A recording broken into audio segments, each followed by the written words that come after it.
Your eyes are schizophrenic. So why wouldn't your lenses be?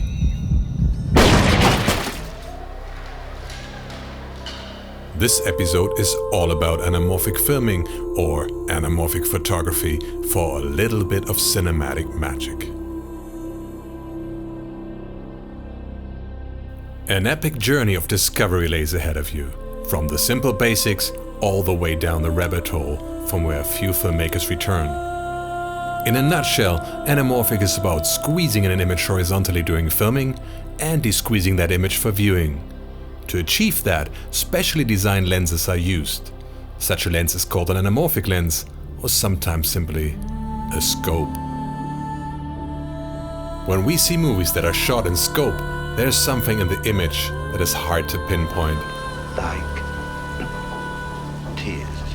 There's something intrinsically cinematic about the image. We lost in time. Something that is not rooted in the movement of the camera, nor the story. It's not about acting, the wardrobe, or the beautiful sets. All those moments. Scopes create their very unique aesthetics, and this aesthetic got ingrained into the soul of the audience. Shall we continue? Scope Chapter 1 is about the background of anamorphic. We show you the different flavors of widescreen cinema, from Cinerama over CinemaScope to 70mm and Techniscope. We show you why anamorphic fell out of Hollywood's favor and why it made it back big. Well, wide. We explain the physics behind anamorphic lenses and what makes the image so different to normal spherical lenses. What problems come with the process, practically and optically. We explore principles, different lens designs, the fashion of anamorphic through cinema's history, and while we're at it, we debunk some common misconceptions. Scope Chapter 2 is for those who want to shoot anamorphic themselves, from beginners to professionals. We are exploring the pros and cons of anamorphic adapters, projector lenses, and full-blown anamorphic lenses. We are going to show you how to build and use these using a variety of taking lenses. We are going to put these to the test, so you can decide which look makes your heart sing. We are going to talk to DIY god Tito Ferradans, and if you think anamorphic is only great for filming, let us introduce you to Dick Sweeney and his amazing anamorphic photography. We give you tips for creative use you might not have considered, as well as do's and don'ts of anamorphic lenses. And of course, we show you how to make the best out of anamorphic footage in post. It's a whole world for anybody interested in photography or cinematography to discover. For most people there was one movie that started it all, and for me that was Blade Runner. And this is one of the most iconic movies shot in scope. I thought, why don't start right there? Holden wants to talk to me. Let's see what he wants.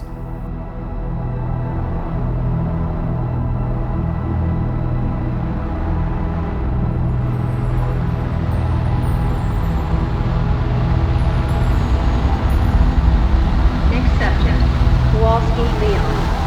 Engineer waste disposal. File section, new employee, 6 days. Calling Mr. Weber. Please Come in. report to Zone A, Sector 9.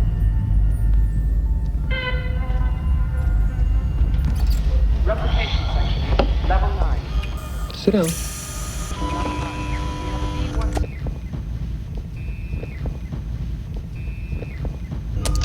Stand by for... Why did you call me in? I'm quite occupied doing an episode for the media division. Please don't move. Okay. We're going to show the difference between anamorphic and spherical lenses. Same thing.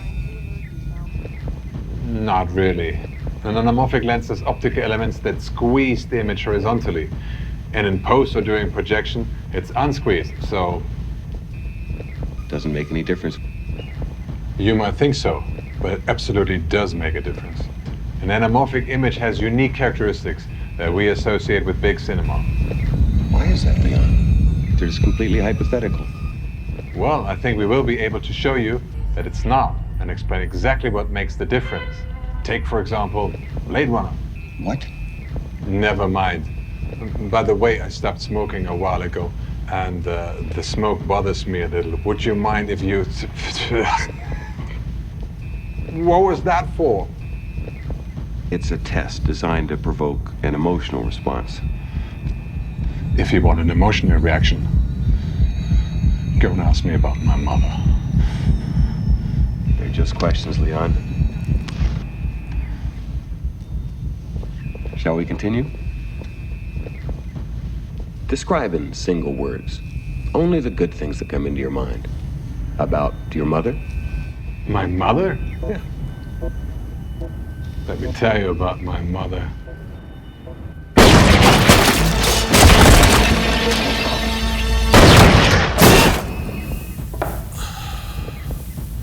Let's start with what Anamorphic is all about.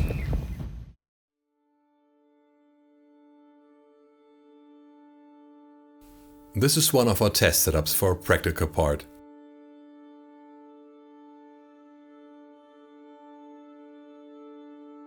And this is shot with a spherical lens, a Zeiss CP2, a cine lens as perfect and in itself as boring as it gets.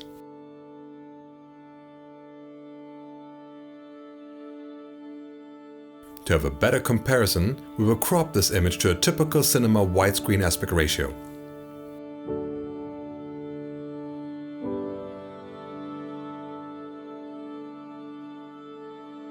Here is the exact same setup, but shot on an anamorphic lens. Doesn't it feel completely different?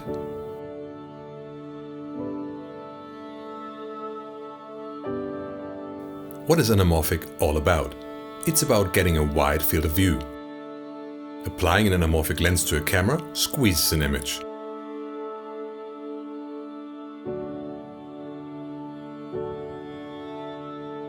And an anamorphic lens on a projector stretches it back to its normal appearance. This is called an anamorphic process. The de-squeeze by the projector lens can also be done in post, to be displayed on an ordinary display or to be printed. The first time you look into the front of an anamorphic lens, you immediately realize that something is very different. The entrance pupil of the lens is an oval instead of a circle. You might think that the lens is actually shaped ovally on the inside, but turning the lens around shows that something very weird is going on. The exit pupil of the lens is oval too, but now the oval is wider than it is tall. The shape of the entrance pupil is not generated by an oval iris, as that wouldn't change. The oval shape is a purely optical phenomena caused by lens elements that are cylindrical instead of spherical. Here you can see the cylindrical shape of anamorphic elements without housing. A very simple anamorphic system can consist of just two elements, like in this case here. Both elements together are called the anamorphic block and are combined with a normal spherical lens to get an anamorphic lens. We will get to the specifics of anamorphic lens design later. For now, it's only important to know that the anamorphic block squeezes the image horizontally. But why would you squeeze the image horizontally? And what makes it so relevant? The best way to approach this subject is to explore the history of the process. Anamorphic was invented by the French astronomer Henri Chrétien during the First World War, not for use in film, but to improve battlefield awareness. The anamorphic lens would allow tank crews to have a wide field of view, with only a tiny opening in the armor, with obvious advantages. Neck links! Neck links. If you're an SS officer, I am Mickey Mouse. But let's concentrate on the use of anamorphic in filmmaking. It all comes down to the lust for a wider screen in cinema and being economic at the same time. Since the age of silent movies, the 35mm film format was in use, and the aspect ratio was arbitrarily 4:3. Even in that days, it was obvious that human vision is considerably wider than that. Humans have two eyes, and even though the field of views are overlapping, humans experience the world in a wide way. Movies are a business, and innovation keeps the audience coming to the movie theaters. A wider viewing experience was a surprisingly early goal. So, how does one get to widescreen? In 1929, Fox Film Studio introduced the first mainstream widescreen process that even included sound. Fox Grandeur. It almost doubled the width of the image by using 70mm film, while maintaining the same height. The resulting quality was nothing short of revolutionary, and it's hard to believe that these scenes from the Big Trail are from 1930. The Big Trail looks, feels and sounds like something from a much later era. Unfortunately, the format was very short-lived. The Great Depression captivated the audience and the industry. Fox abandoned the format already in 1930 as not financially viable. But even with the Depression, the show did go on, using the economically proven 35mm film. With inclusions of audio, the image area of the film strip got smaller and even more square. The transition to color movies drove innovation for the next 2 decades. Meanwhile, cinema's nemesis, television, gained more and more traction. With color TV on the horizon, cinema needed its next innovation. Widescreen was the hype of the day again, spawning different formats with different approaches almost simultaneously. Cinerama was introduced in 1952. It achieved a wild field of view by using 3 35mm film strips and 3 projectors. To not get too wide and to further enhance the image fidelity, the 35mm used the height of 6 perforations instead of the standard 4. The image was projected on a giant curved screen. Cinerama was a sensation and very successful, but the process had obvious problems. It was technically complex and very expensive to produce and show. The camera size and weight was a limiting factor. As cameras and projectors had necessarily different positions, it could create nausea-inducing perspective effects. Actors had to look at markers so they would appear to look at their partners, giving the curved projection. The images were not quite as seamless as the restored versions of today might imply, and filmmakers had to compose every scene accordingly. Which is probably the reason why Cinerama used 3 strips and projectors instead of 2, as 2 strips would have its breaking point right in the center of the screen, where it would be even more obvious. The whole process was more like a gimmick than it was about storytelling, a bit like 3D is today. 3 strip Cinerama was later combined or completely replaced by a single camera with 70mm film. We will come back to this in a minute. All this left room for the first real anamorphic process. Henri Chrétien already developed and patented the basic process in 1926 with a lens called hypergona that squeezed the image horizontally to half its width. If the same lens design is used on the camera and on the projector, one can achieve a widescreen image using the exact same cameras and projectors, just by replacing the lenses. That means that the cost for cinemas would be very low and the adoption rate would be fast. Not only that, all other elements in the infrastructure, from factories to laboratories, could remain basically the same. 20th Century Studios bought the patent and called it CinemaScope. It was introduced in 1953 with The Robe. With little technical barriers and restrictions in the composition, filmmakers could concentrate on telling the story. CinemaScope delivered widescreen cinema with the economics of 35mm film. The principle of the CinemaScope process, using 4 perforations 35mm film with a 2x stretch, was often copied and rebranded. Examples are Dialiscope, Franscope, Total Vision and dozens of others. There's a list on Wikipedia and we will link that in the description. While CinemaScope and its later incarnations dominated the market for the time being, other companies and film studios introduced their own widescreen processes. Some anamorphic and some spherical. To have a selling argument for their process, a better image quality by means of a larger negative was usually the key ingredient. In 1954, Paramount introduced VistaVision. Instead of vertically, the film stock runs horizontally in the camera, like it always did in 35mm photo cameras. Now, a single frame would not use the 4 perforation that it would use normally, but it was extended to use 8 perforations. Many of Hitchcock's masterpieces like North by Northwest and Vertigo were shot on VistaVision. VistaVision delivers twice the negative surface, meaning twice the resolution in half the grain size.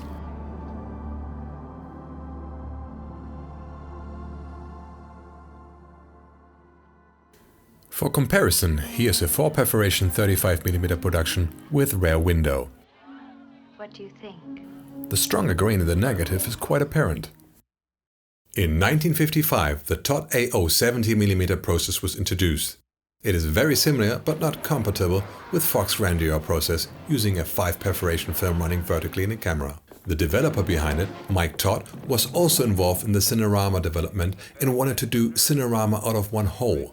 But most Todd-AO theater installations had only moderately curved screens, and the extreme wide-angle camera lenses were only used in a few shots here and there. It was also the first high frame rate process with 30 frames per second. As it was problematic to print Todd-AO features to other formats, it was reduced to standard 24 frames per second after only 2 features. Todd-AO also launched their own flavor of scope for 35mm with 2x squeeze. David Lynch's Dune was shot on Todd-AO 35mm, probably the reason why Dune is often mistakenly credited as shot in 70mm. 1955 also saw 20th Century Studios' venture in large format anamorphic with a film width of 55mm, coined CinemaScope 55. It was basically immediately abandoned in favor of the Todd-AO process, so we will not spend much time on it. Just a year later, in 1956, Panavision developed a 70mm process called MGM Camera 65. It was similar to Todd-AO, but used the industry standard 24 frames per second from the get-go. Panavision added anamorphic lenses with only 1.25x squeeze to match Cinerama's super wide aspect ratio and make Cinerama out of one hole a reality. It was used to shoot inserts for Cinerama movies where a 3-camera setup was not feasible, like here in the river rafting scenes of How the West Was Won. In 1960, Panavision changed the name of the process to Ultra Panavision 70.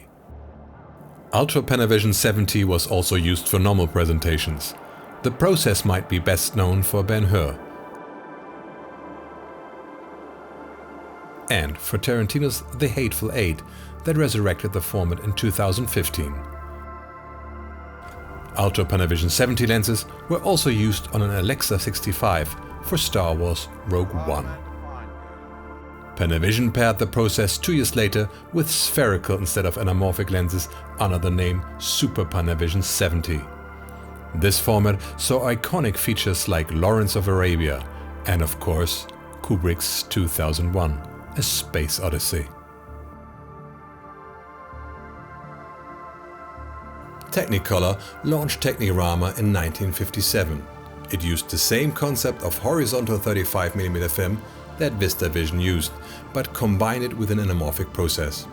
As the negative was already wide, a smaller squeeze factor of 1.5x was used to achieve a standard widescreen image. Release prints incorporated an additional 1.33x horizontal squeeze to create normal 35mm 4 perforations for 2x anamorphic projections. The most famous Technirama film is 1960's Spartacus, the only time that Stanley Kubrick touched anamorphic lenses on one of his feature films. Technirama used a completely different technical approach than CinemaScope. Instead of stretching the image, it squeezed it, and instead of an anamorphic lens element, it utilized a curved mirror optic in front of the camera lens. In the decades to come, Panavision dominated the anamorphic industry. It was originally founded to produce anamorphic projector attachments for the CinemaScope process in the mass market after Bausch & Lomb couldn't build them fast enough.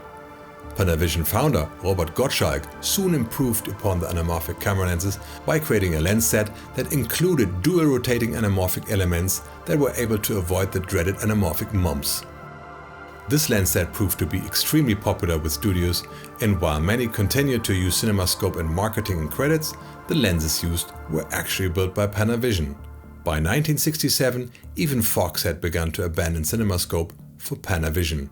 We will talk later about mumps and the Gottschalk method. You might have asked yourself all along, what about the obvious alternative to a wider negative to achieve widescreen? Just by reducing the height of the negative. In 1960, Technicolor Italia introduced the Techniscope film format for low-budget productions. Techniscope is especially famous for being used in the so-called spaghetti westerns, like A Fistful of Dollars I don't think it's nice you laughing. and Once Upon a Time in the West. It simply reduces the height of the frame from 4 perforations to 2 perforations. As every frame only takes up half the height, only half the amount of film was needed during photography. Techniscope with a production-only format. The frame was enlarged from a 2 perforation flat ratio to a 4 perforations anamorphic ratio for distribution. Enlarging the image subsequently enlarges the negative's film grain, which gives Techniscope a gritty look. 5,000? But savings for lenses, film and development are considerable. Plus 1. The 35mm CinemaScope Panavision process remained the gold standard for blockbuster productions throughout the next few decades. And that is exactly what burned the anamorphic look so deeply into our minds as something epic and desirable. We just associate the look with big cinema, and who wouldn't want that in one's own footage? Kubrick! So if everything is so nice and clear, what changed? Why did anamorphic almost made its way to the shelves of cinema's historic curiosities? 1984 was the year that brought something else to the table, and that is Super 35. Super 35 is a production-only format on 35mm stock by using the space normally reserved for the optical analog soundtrack. Super 35 was introduced under the name Super Techniscope. Techniscope can be seen as Super 35's daddy. Silverado was the first feature to be shot in Super 35. The larger 3 perforation surface and the improvements in the emulsions made the anamorphic's main technical benefit, a less grainy negative, more and more obsolete. Super 35 is basically a larger and slightly cleaner version of Techniscope. Super 35 is usually shot with 4 perforation instead of 3 to allow alternative aspect ratios, but only 3 perforations of the negative are used for the classic widescreen release. Films shot on Super 35 can be distributed with an added anamorphic squeeze, or as prints for spherical projections with large parts of the print remaining black. Here we have 3 different 35mm film strips that demonstrate the interchangeability of processes for different release film formats. This is the film strip of Dune. Dune was shot in 4 perforation 35mm anamorphic, and this is a 4 perforation 35mm anamorphic release print. This is a film strip of Shutter Island that was shot on Super 35, and this is a 2 perforation 35mm spherical release print, and you can see how much of this print remains unused. But here it gets interesting. This is a film strip of Fight Club that Fincher shot in Super 35, and this is a 4 perforation 35mm anamorphic release print. Of course, this doesn't mean that you can get anamorphic characteristics into the image just by squeezing an image in post. The lens used for the acquisition is what matters in that regard. James Cameron and many others preferred Super 35 spherical as it showed less aberrations. When computer entered the movie scene, anamorphic processes became even more unpopular. Super 35 shots didn't have the quirky oval out of focus areas. Especially those cause problems when computer-generated effects are supposed to look seamless. Cameron was a driving force in CGI with movies like The Abyss, Terminator 2,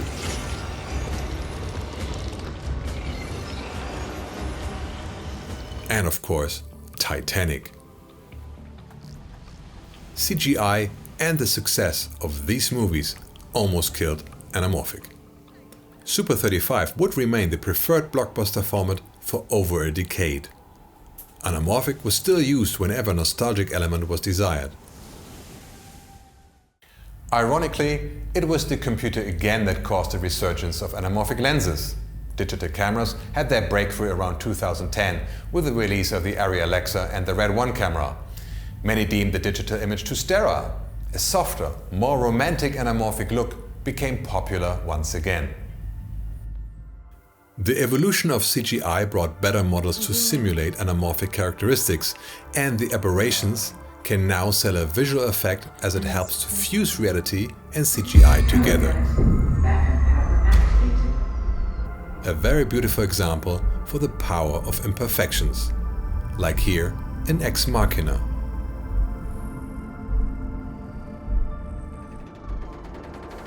It also invokes a feeling of authenticity when old installments of a franchise were shot anamorphic. The Star Trek and Star Wars reboots were shot with anamorphic lenses, as does The Mandalorian. Primarily for nostalgic reasons. We will talk a bit more about that in The Poetry of Anamorphic. A bit of irony lies in the history of anamorphic. While in the beginning anamorphic were used to squeeze more quality out of the given film stock, today it's used to beat up an otherwise sterile digital image. Now that we have our reason why anamorphic saw the light of the projectors, why it became the preferred blockbuster format, and introduced it to the most prolific names, we will explore what makes the image of an anamorphic lens different and desirable. When shooting spherical, lens choice has often surprisingly little effect on the final image. Differences in apparent sharpness, tint, flares, distortions, most lens characteristics are subtle.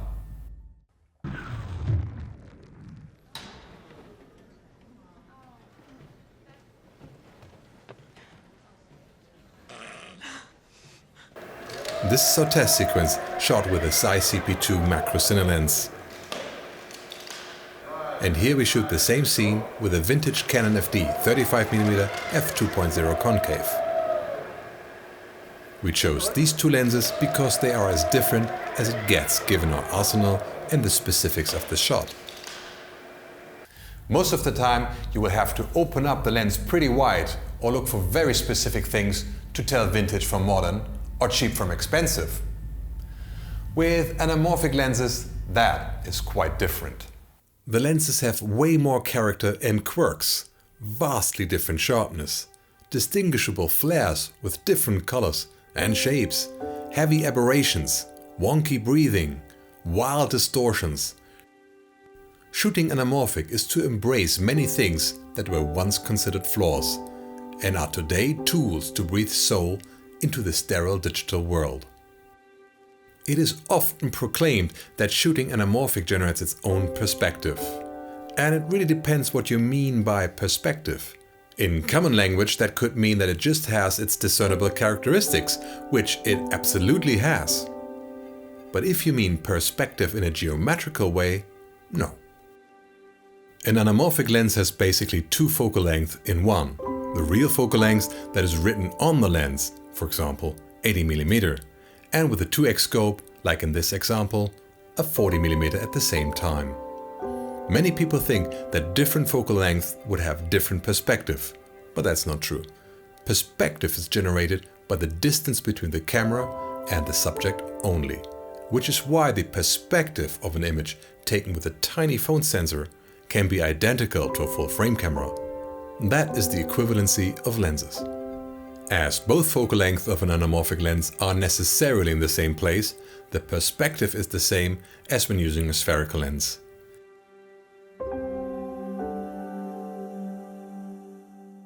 Isn't a longer lens more flattering to the human face? Well, a longer lens is flattering because you are further away for the same framing, and that is what causes the compression of the features. So, an anamorphic lens is not more flattering for this reason. Does an anamorphic lens have a different perspective in another sense? Typically, the bokeh of an anamorphic lens is oval, and as we see, not only the bokeh, but all other focus area in the image are more or less oval. Highlights are just more obvious. This creates a very unique perception of dimensionality, as the brain has shape as one more cue to discern the distance to an object. A different perspective, if you want to call it that way. Let us explain why anamorphic produces these over characteristics. It's a very complex subject and we will try to simplify it as much as possible. First of all, as we showed in the beginning of the episode, it has nothing to do with the shape of the iris of the lens. It is round, just like any other ordinary lens. The different focal length of an anamorphic lens are key to an altered depth of field and the shape of the bokeh. You might know that the bokeh of a longer focal length is larger than that of a shorter focal length, with all other factors remaining fixed. One might assume that this is simply to the magnification of the bokeh, but it's not the case. The actual size is the magnification squared. This means that an 80mm lens has 4 times larger bokeh than a 40mm lens. In a 2x anamorphic lens, the focal length have a smooth transition into each other and the resulting bokeh is oval. You can also see it this way. The anamorphic lens squeezes the image by its factor. In case of a 2x lens, it squeezes to half its width. The bokeh, on the other hand, is squeezed by its factor squared. In case of a 2x lens, it is squeezed to a quarter of its width. This means if we apply the same de-squeeze factor of 2x in projection or post, the image returns to its normal width, but the bokeh is still half as wide as it would normally be. It appears as ovals. This also means that lenses with a smaller factor will have a much less pronounced effect. For 1.33, it means your bokeh has 75% of the width. For 1.5x, it will be 66% of the width. For reasons that are too complex to describe in this short form, you can see oval bokeh that is wider than high in some setups. This basically happens when you manage to mismatch the focus of 2 blocks when using a DIY setup. As the depth of field is shallower at the same framing, f-stop and format compared with spherical lenses, anamorphic lenses offer visual cues from larger format photography with the economy of a smaller format. Let's take this statement with a grain of salt. While it is technically correct, you usually don't shoot anamorphic at the same f-stop. Anamorphic lenses are slower than comparable spherical lenses and aberrations are stronger when shot wide open. Lenses need to be stopped down to sharpen up, especially in the corners. Shooting at f2.8 is considered fast for anamorphic. You will have no problem finding spherical lenses that can deliver the same sharpness and even shallower depth of field by just being faster, with the economy of needing much less light. What spherical lenses just can't do is to give you the oval of confusion. As the out-of-focus areas have a distinctive shape, it gives human vision an extra cue for depth perception. There's also one other trap that one might easily step into. Does a 2x anamorphic really deliver twice the field of view compared to a spherical lens of the same focal length? Well, that really depends. If you're shooting spherical and anamorphic on the same negative size or sensor crop, yes. But unless you shoot on an Alexa 4x3 or a Micro Four Third camera, you usually don't. Most sensors on the market are built for widescreen acquisition, like HDTV with 16:9 or DCI with 17:9 aspects. Or follow photography standard sizes, like full frame's 3:2 aspect.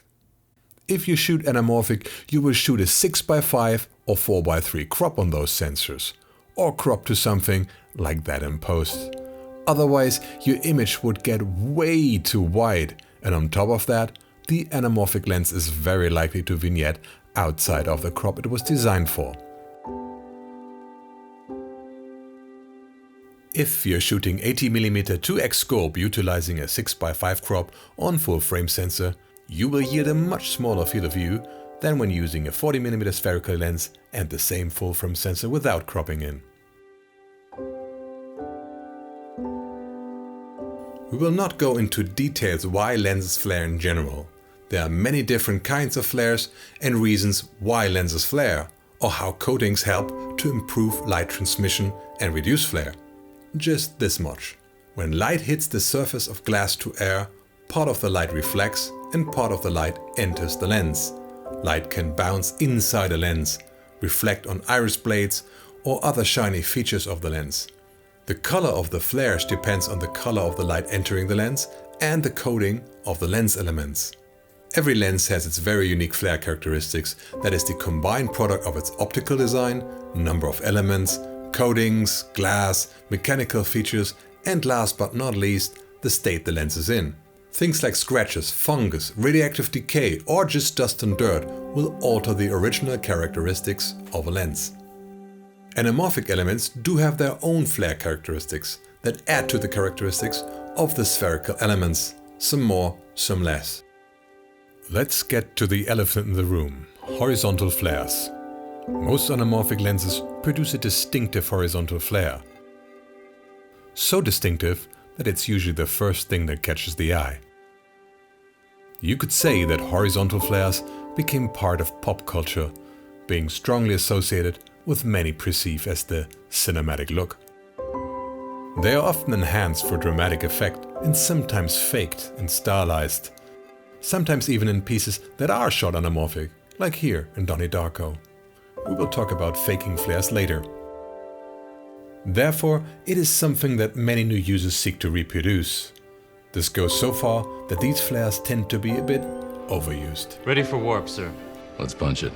In a spherical lens, the trap light is usually reflecting the round shape of your entrance pupil. Same is true for anamorphic, but the trap light is affected in the opposite way the bokeh is. The streaks that you see are essentially really stretched out horizontal ovals. If you get very close to the anamorphic lens, you can see the ovals turning into streaks half the way. As flaring is not a desirable feature with projector lenses, some have very suppressed flare characteristics, like the Isco Red Star. We will show you all sorts of different anamorphic flare characteristics with all our test setups in Scope Chapter 2. The anamorphic block of a lens system will enhance the distortions of the spherical elements, so a good rule of thumb is that an anamorphic lens has more distortions than a spherical lens with the same field of view. A lot of modern anamorphic lenses are corrected to show as little distortions as possible, but very often, especially the barrel distortion, is considered one of the key characteristics of anamorphic lenses and embraced as such. Barrel distortions can have the effect to lead the eye of the audience to the center of the screen. It is basically a look here effect. Depending on the design, a lens can also have pincushion distortions, so the exact opposite of barrel distortion. Cook and glassback lenses show this kind of distortions. These distortions come with a host of problems that we will talk about later. Other distortions are caused by the anamorphic block itself and produce an uneven stretch factor across the field of view. When you shoot a wider field of view than the lens was designed for, or the anamorphic block is just not well designed, the image is overly squeezed on the sides of the image. This is called overcompression. This is usually not what one wants to embrace. Human vision is particularly good at reading faces, and warped faces are very obvious, taking the audience out of the story. Even more distracting is the so-called mumps distortion. Certain designs of anamorphic lenses lose their stretch for close objects. A close-up of a face looks slightly stretched, giving the talent trait of a facial swelling like they happen during a mumps infection, hence it's called anamorphic mumps. Panavision's dual rotating anamorphic Gottschalk patent and other methods were designed to deal with this distortion. We will talk in our practical part about methods on how to deal with distortions in post. Lens breathing is usually frowned upon in filmmaking, as the changing framing during focus ramping can be quite apparent. Accordingly, cine lenses are designed to minimize focus breathing. This is when an anamorphic lens says, "Hold my beer." The two different focal lengths of an anamorphic system exhibit different strengths of breathing, causing asymmetrical breathing.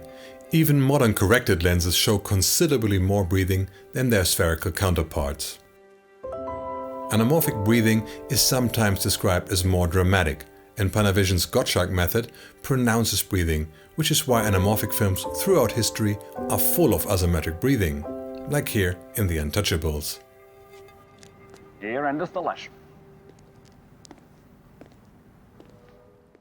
This way or another, there's little you can do about it but to avoid focus ramping altogether, so embrace it. Generally, an anamorphic image is softer than a spherical one. Including cylinders in an optical design results in a small amount of astigmatism, a type of optical aberration that is unique to anamorphic lenses and that we perceive as a pleasing softness. There are 16 primary aberrations in anamorphics instead of 5 for spherical lenses. This is one of the major reasons to use an anamorphic lens in the first place, breaking up the stereo-looking digital image. Depending on the lens design and the f-stop used, aberrations become stronger at the sides of the image. An anamorphic lens that stays sharp in the corners while opening up the iris is usually considered of higher quality. In any case, Reframing, digital zooms or punching into the image is usually not a good idea when using anamorphic lenses, as your crop gets too soft. If you say that anamorphic is more flattering to the talent, this would be the reason. Which brings us to our resume of image characteristics of anamorphic lenses. The characteristics of the oval fall-off is unique to anamorphic lenses and cannot be reproduced in post without acquiring depth information for an image. The flares, distortions and softness give the image an emotional touch, like something that is part of one's memory rather than something that happens in reality. You should always be aware that shooting anamorphic today also means to degrade the image irreversibly during photography. As you probably know, you can fake the anamorphic look to a certain degree. As this is the anamorphic episode and not the anamorphic episode, we will keep this very brief. We only mention this at all because we would get a lot of comments complaining that we didn't. You can create a somewhat anamorphic look in post. You start by applying a crop to match the desired aspect ratio, and after that you simply add distortions and CG flares. Flares are more or less easy to reproduce in post. These ones are made with the flare plugin from Video Copilot. Taste is a scarce resource and CG flares can quickly look cheesy.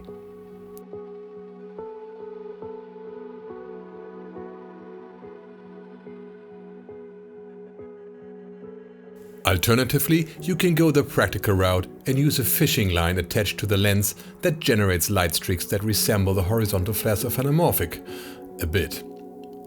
You can also mod the lens by inserting an oval iris mat to shape your bokeh. There are filters that include the oval iris and fishing line. DIY expert Tito has dedicated videos that show you exactly what to do and what to expect. Please check out his channel. I'll put a link in the description. Of course, it will never look as good as real anamorphic. This is not to say that one couldn't make anamorphic look awesome. David Fincher conjured the 70s feeling for his Netflix series Mindhunter by giving the spherical footage an anamorphic treatment in post. While the overall look is not very anamorphic, he certainly nailed the flares.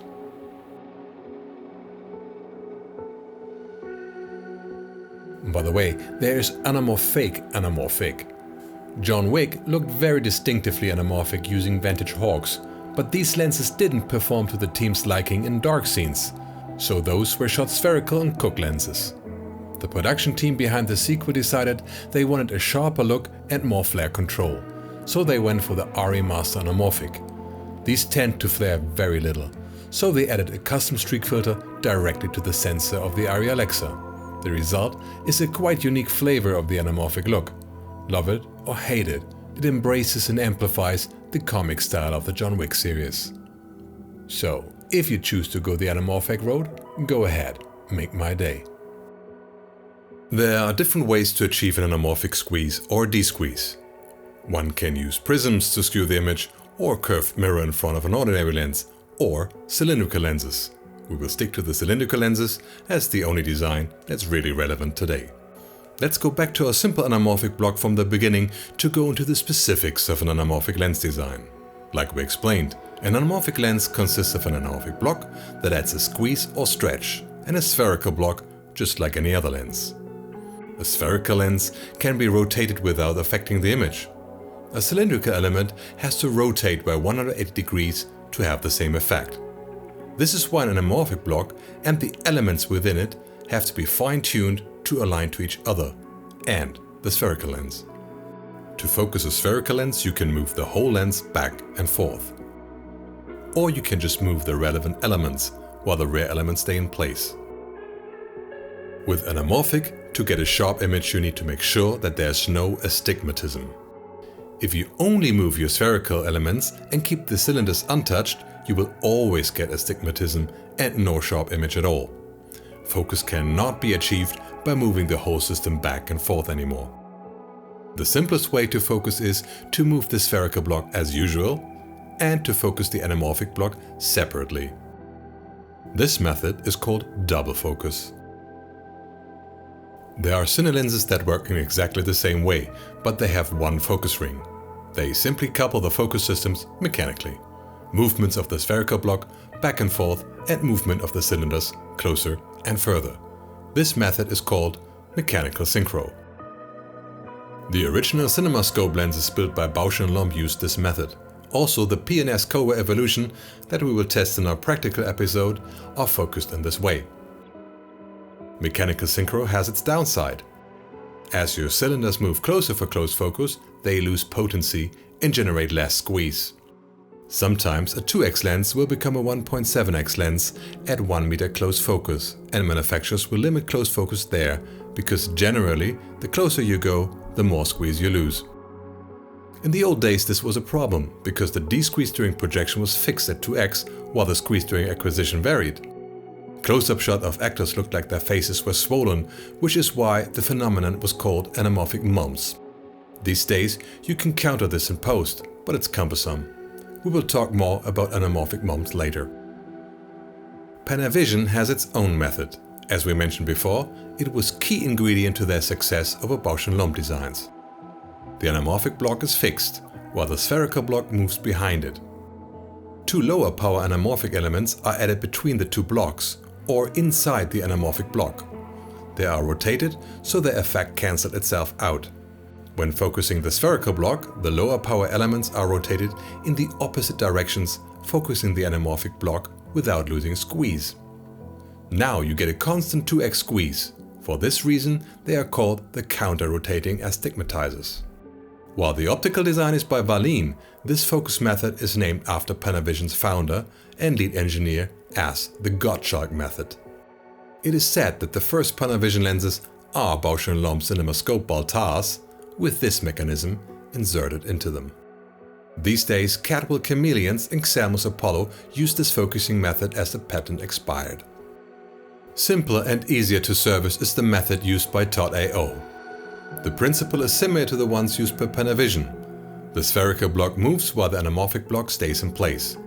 Inside the anamorphic block is a group to correct astigmatism, and this group moves back and forth. While the mechanisms are simple, there are still a lot of moving parts. Vazen is rumored to use this method for their 28 and their 85mm lenses. Using variable diopters is a simple and elegant concept. The spherical block is fixed to infinity focus. The anamorphic blocks is also fixed to infinity focus, and they never move. In front of the system, two more spherical lenses are added. These two elements cancel each other out when they are very close. But as you start spacing them apart, they introduce dioptric power to the system, shifting your focus closer and closer. That's why they are called variable diopters. This is used in Vantage Hawks, Coke Anamorphics, Atlas Orions, Technovisions, CineOvisions, Lomo Roundfronts and others. An amazing budget-friendly lens that does this is the Cinerama. ISCO had a patent on this focusing system for a while. You can use variable diopters from different manufacturers to add single focus to an existing system. We will test that and show you tips and tricks in our practical part. Downsides are the size and weight, as they need to be large to avoid vignetting, which they still tend to do. This method can get more sophisticated. Cook is using more than two elements, spaced to correct for various aberrations. Glassback 1 also uses a variation of this principle, but mixes cylinders and spheres. The bokeh of front anamorphic lenses are elliptical because of the placement of the cylindrical elements. Anamorphic elements don't necessarily have to be in front of the spherical block. In most designs they are, but others put the elements between the spherical elements, like the Ari Master anamorphics for example. The effect of that design, together with the coatings, tame the anamorphic characteristics a lot. Bokeh is still oval, like you can see here in John Wick 2, and the images are relatively sharp. You could say that they deliver a compromise between spherical and anamorphic lenses. The anamorphic elements can also be placed behind the spherical elements, like the Ingenieur Optimo anamorphic zooms do. If the anamorphic squeeze happens behind the spherical block, it doesn't affect the shape of the entrance pupil. The image of the spherical lens, with all its features, gets compressed. So in this case, you will see very little anamorphic features. Why? By the way, the lens you saw in the beginning of this episode is a massive Bausch & Lomb projection lens that was built for drive-in cinemas. It does work well with longer focal length and when you're planning to film something from 50 meters away. This and the sheer size and weight make it impractical to work with, which is why it is not part of our test. But it's a great way to show optical effects and to knock out burglars. The anamorphic look resonates with so many filmmakers as something that just gives footage this magical cinematic feel. This is mostly based on our perception. We are just used to see anamorphic characteristics in large-scale cinematography. So much that it just triggers our brain to make that connection, even if we see somewhat mundane things shot in anamorphic. That is especially interesting as the anamorphic look was or is by no means homogeneous. Let us explore that with the fashion of anamorphic. There's one franchise that perfectly reflects the fashion of what a blockbuster should look like. Like no other franchise, the Bond movies can take us on a journey through anamorphic fashion. If you are not an expert, it's quite hard to tell which of the Bond movies were shot spherical and which ones were shot anamorphic. And I really don't blame you, because for the most part it's intentionally hard to tell. Bond started off with Dr. No in 1962, followed by From Russia with Love and Goldfinger. All these were shot spherical in times where anamorphic was the gold standard. Thunderball changed that, and the following Connery Bonds were shot anamorphic. Maybe it took 3 successful Bond movies to give the studio the confidence for a budget allowing the more expensive anamorphic process. May I cut in? What is interesting here is that they look almost identical, besides the wider aspect of the anamorphic movies. Neither grain nor sharpness seems to be significantly different. Thunderball and You Only Live Twice miss a lot of the characteristics we associate with the anamorphic look. The reason for that is on the one hand that the scenes are shot relatively flat and a high f-stop is used to sharpen up the image and create a deep depth of field. Things like anamorphic flares were considered a flaw and are therefore almost absent, with very few exceptions. Boy, had I searched for this one, and this is why we watched that one again. There. This remained the way to shoot anamorphic for the most part until 1969 filmmakers slowly started to embrace what was considered flaws in the past, maybe to add a layer of realism to their images. The same year's Bond movie showed flaring like no Bond did before.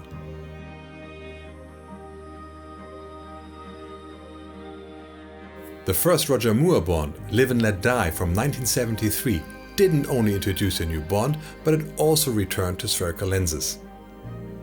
It seems like Roger had to earn its own right for the expensive anamorphic process, and The Man with the Golden Gun remained in the format. After that, Bond returned to the anamorphic process, and it stayed that way all the way through Roger Moore's reign, through Timothy Dalton's Bonds, and right through Pierce Brosnan's era. From a cinematographic point of view, I would dare to call the second anamorphic wave in Bond movies the boring era. The format was not used in a playful way and didn't bring anything worth mentioning to the table. Bond's reboot and the desire to turn Bond into a more gritty, more realistic agent thriller brought spherical back to the franchise with Casino Royale. A Quantum Solace stayed spherical, and as you might know, Roger Deakins is really not a fan of anamorphic, which is why Skyfall was shot spherical. DOP Heute von Hoytema is always good for a surprise, and his visual interpretation on Spectre is a wild ride of mixing digital and analog in different formats, from 35 to 65mm, as well as spherical and anamorphic. No Time to Die will continue with this non-conformity recipe. This brings us to the question if one should or should not mix anamorphic with spherical footage. Besides what Hoytema does in Spectre, it has been done throughout the history of anamorphic movies, especially when special effects were used. Special effects from before the time of computers often use multiple exposures for compositing. That's why special effect shots often use a larger negative format, as those are of a smaller and therefore less apparent grain to begin with. Star Wars made use of the VistaVision format for the special effects. Here are some special effects without the dreaded special edition overhaul. Blade Runner used 65mm negative for the special effects. Anamorphic? Not anamorphic. Anamorphic? And not anamorphic. That flows quite nicely, doesn't it? The wider format and the little grain of the larger negative made anamorphic unnecessary. Also, the asymmetrical lens breathing, distortions and wonky depth of field would have made the life of VFX artists a living hell, if it wasn't that already, as they couldn't see what they were doing during the multiple exposures. Beyond the special effects, there were always situations where the demand for high lens speeds made the filmmaker drop in spherical shots, probably without you even noticing it, watching it for the first time. We already mentioned John Wick. There are situations where a filmmaker just want to show off with their key sequences shot in a large format like IMAX, shot spherical in contrast to the anamorphic rest, like here in Mission Impossible Fallout.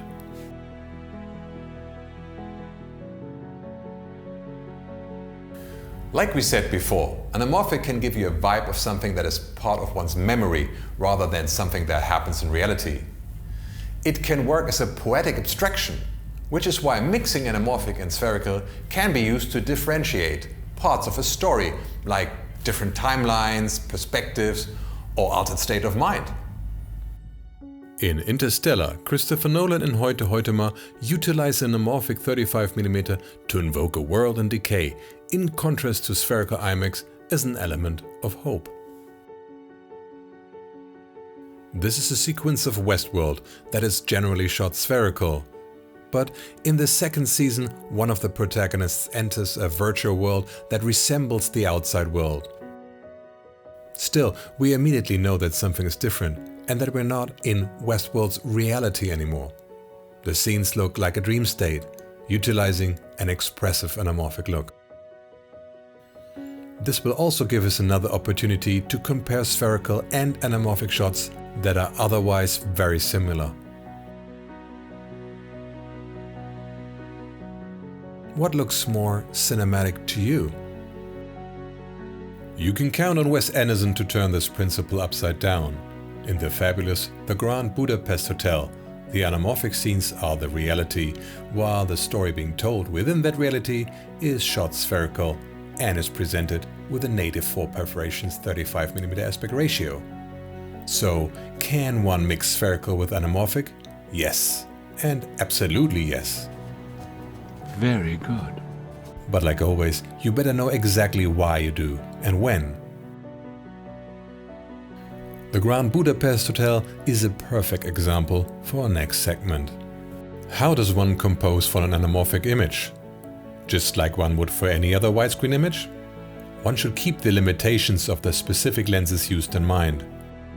While 70mm film or an Alexa 65 has no problem to give an accurate image all over the field of view, we already explored aberrations and distortions. Also, close focus is a problem.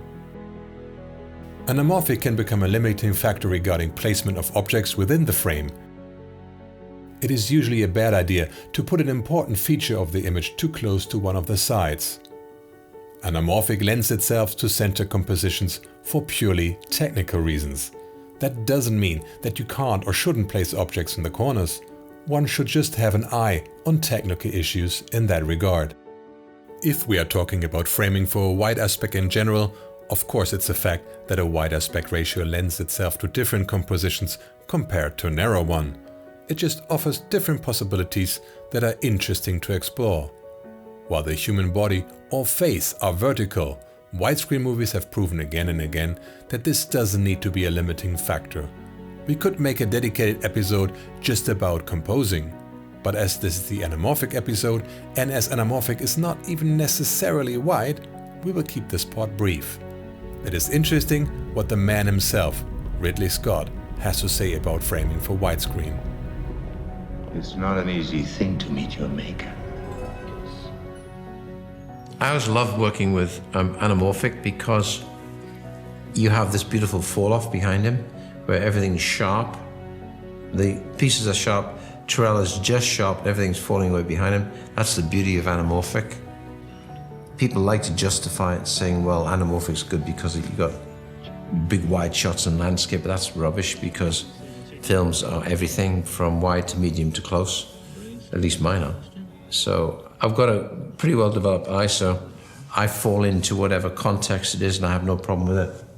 People say it's hard to fill a frame of anamorphic, and I never knew what the hell they were talking about. You know, it's just a matter of what you're looking for through the viewfinder.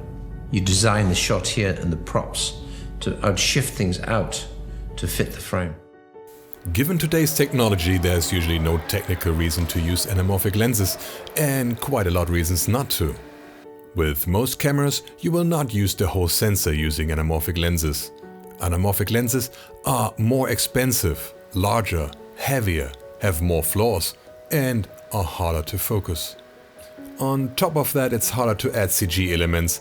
They are just way more unpractical compared to spherical lenses. We talked a lot about how anamorphic lenses can add another level of poetry to an image. But does that mean that an anamorphic image always looks more cinematic? One should keep in mind that many legends in the film industry are not fond of the anamorphic process.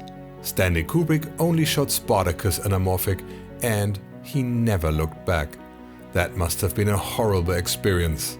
While most of his famous work has a narrow aspect ratio, he revisited widescreen with 2001, using spherical lenses on 70mm film.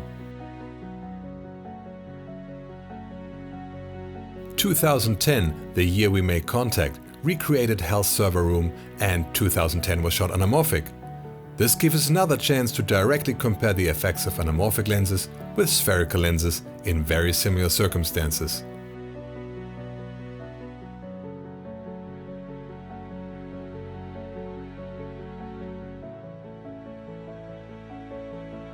What do you think? Do you think that anamorphic adds to the cinematic feel of the scene? Another anamorphic one-timer is David Fincher with Alien 3. After he killed all our favorite characters and the franchise, he never shot another anamorphic movie.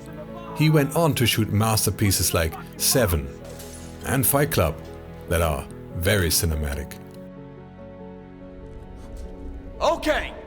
His technique of catching the audience's attention by locking them to the protagonist's eyes requires a lot of cropping and reframing that simply doesn't work well with the anamorphic process.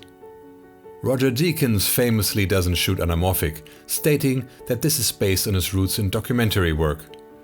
He loves for an image to be as clear and technically clean as possible. His school of thought is that good cinematography doesn't need to hide behind aberrations.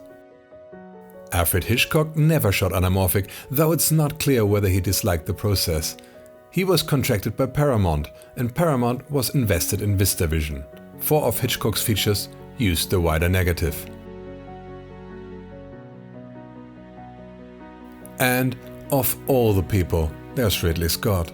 Having influenced our modern perception of how an anamorphic movie should look, he walked away from it after 1985's Legend. He did so for practical aspects. He felt that scopes would inhibit his freedom in visual storytelling.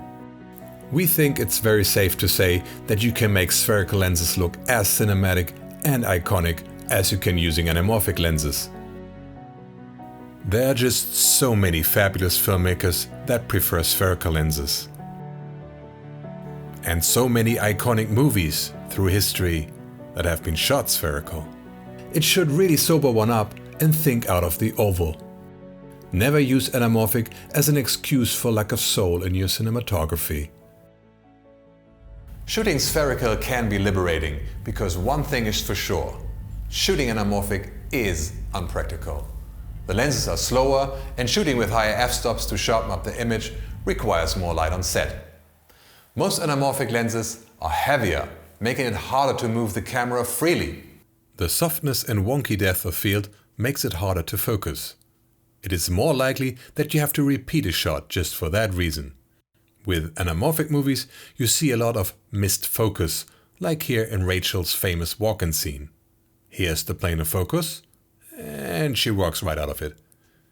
Isn't it refreshing how little it seems to bother the filmmakers and the audience? It is often stated that anamorphic productions are more expensive because of the wider field of view. Sets would need to be larger and more extras are needed. We think this is a misconception. We can stay with Blade Runner to show that you can shoot a narrow field of view with anamorphic. Scott is famous for his love of longer focal length, and Blade Runner hardly uses wide shots other than visual effect shots. This is in part because of the budget.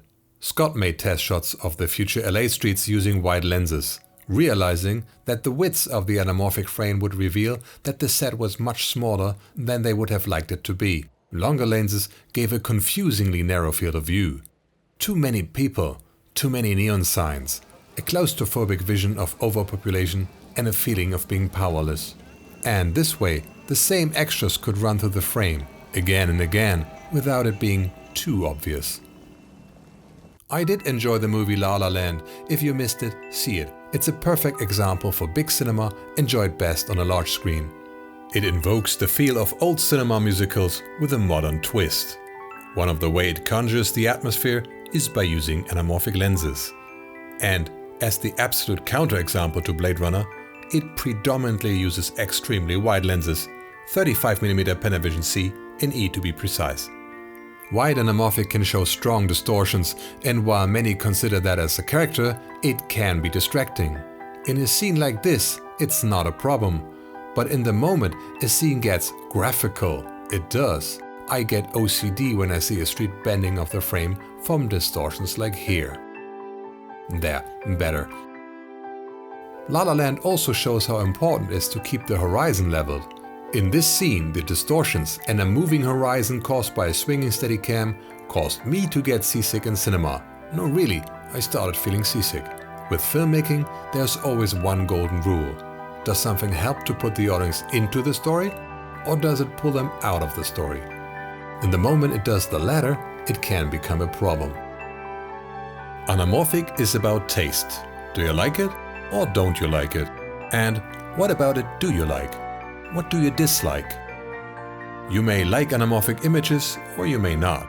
You may find them unnecessary, or you just don't think that the hassle and cost is worth it.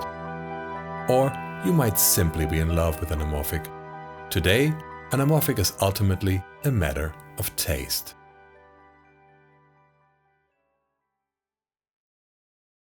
Throughout this episode, we showed you that there have been many different anamorphic stretch factors in cinema. 1.25, 1.5, and most commonly 2. Stretches over 2 never played a role worth mentioning in lens design for cinematography. The amount of stretch in a process more or less determines how strong the anamorphic look is and how clear the image looks in the end. Stretches of 1.5 and above have a quite distinctive look, while stretches of 1.33 and below have a more subtle look. All stretches can produce horizontal flares. If you're using a wide sensor or one of the larger LF sensors like Alexa LF and Sony Venice, and you're going for a standard widescreen cinema aspect ratio, a lower stretch like 1.5 or 1.6 will also enable you to use a full sensor. Connoisseurs might tell you that only 2x stretch will give you the classic anamorphic look, but it really comes down to your taste and the desired end result. 2x anamorphic might look too soft in a project that aims to deliver pristine image quality. Star Wars Rogue One used the Ultra Panavision 70 lenses on Alexa 65 with a moderate 1.25 stretch, capturing the best of two worlds. While the stretch factor and the shooting format pretty much determined the final aspect ratio in the past, today you choose one and the other separately for creative or political reasons. For example, Netflix prefers a 2.1 aspect ratio over wider formats. The quality of the image is usually high enough to crop the image to any other final output aspect ratio than the one you started out with. In Scope Chapter 2, we will show you how you can get a native narrow aspect ratio using a 2x anamorphic lens, using a little trick. Scope Chapter 2 is all about the practical aspects of anamorphic. We will build and test a wide variety of setups using adapters and projector lenses. And we will pitch those against full-blown cine lenses like the Atlas Orion, cover evolution and Lomo square front. If you dare to use anamorphic lenses in your next project, this should help you to find the sweet spot for your taste and budget. We will also show you some tricks and tips and test some diopters for close focus. We'll have a talk with DIY guru Tito from Anamorphic on a Budget, who tested about every adapter and projector lens that is out there. We are going to talk to Dick Sweeney about anamorphic in photography. And of course, we show you how to make the best out of your anamorphic footage in post. If you watch this shortly after the initial release, Scope Chapter 2 will be released in the next couple of weeks. Please subscribe and activate notifications if you want us to let you know. If Scope Chapter 2 is already available, just go ahead. We will put a link in the end screen of this episode. The Media Division wants to thank Max from ExoOptic for his collaboration on this episode. He's one of the admins of Anamorphic Shooters Facebook group, and he's an authority on everything anamorphic. He fact-checked our script so we don't echo some of the misconceptions you'll find all over the web. By the way, ExoOptic rehouses vintage anamorphic lenses. Please check them out and send them your love on Facebook and Instagram for some extra cool projects and gear all around anamorphic. They surely deserve it. I'll put the links in the description. And while we're at it, Anamorphic Shooters is one of the best places to be for somebody interested in the subject. Full of good information, inspiration, and nice, creative people. If you want to start or to grow with anamorphic, this is your first address. We would also like to give a shout out to Sebastian Fischold for generously letting us use his Lauer probe lens. Without the intro would have been half as cool. And to Charles Pinto for trading his B&H scope. One slobbery kiss goes out to Christoph Grossfengels, who used his audiophile wizardry to make my voice fit better to the Blade Runner sequences. We would also like to thank The Marmalade for letting us use their studio and their awesome Spike motion control robots for a lens test. Special thanks go out to the studio team with Niklas Eichten and Tom Hauser, as well as Max Hahn, who shot a lot of the B-roll for this episode. Dirk Hagedorn was our knight in shining armor. Big love from us to CineOne that supplied us with the anamorphic Cine lenses. All of you get a nice, dedicated shoutout in Scope Chapter 2. So many people gave us great input. We are very thankful for all the love and support we receive from you. It is the community behind the Media Division that makes all this possible. If you want to get in touch with us, you can do in the comments, but if you want to go a bit deeper, please join our closed Media Division Facebook group. If you want to see what we are cooking in general, or what is in the work for the next episodes, please follow us on Instagram. You will find links in the description. There you will also find a link to our Amazon store, where you can see and shop the gear we use in our productions. If you want to support us actively, you can do so by becoming a member of the Media Division YouTube channel. Just click on the Join button and choose your tier.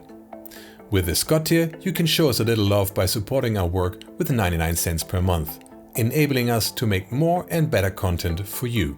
You will also get access to our members-only episodes, like the film emulation deep dive and the anamorphic bias guide that we will release with Scope Chapter 2. With the Lynch tier, you can really make a difference.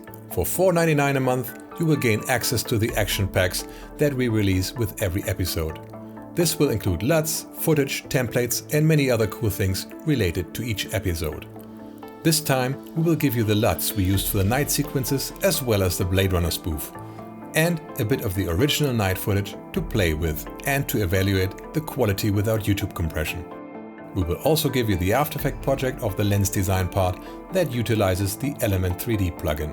Of course, you will gain access to all the action packs of the past. The Kubrick tier is our Pro tier. You will support us with $9.99 a month, and for that, you will get a direct line to us. Kubrick members can consult us at any time. Maybe you have an upcoming project or you want to purchase gear. I'm sure we can help you quite a bit with that. Also, Kubrick members get a shout out at the end of our epic episodes. The following Kubrick members help us to make this episode possible: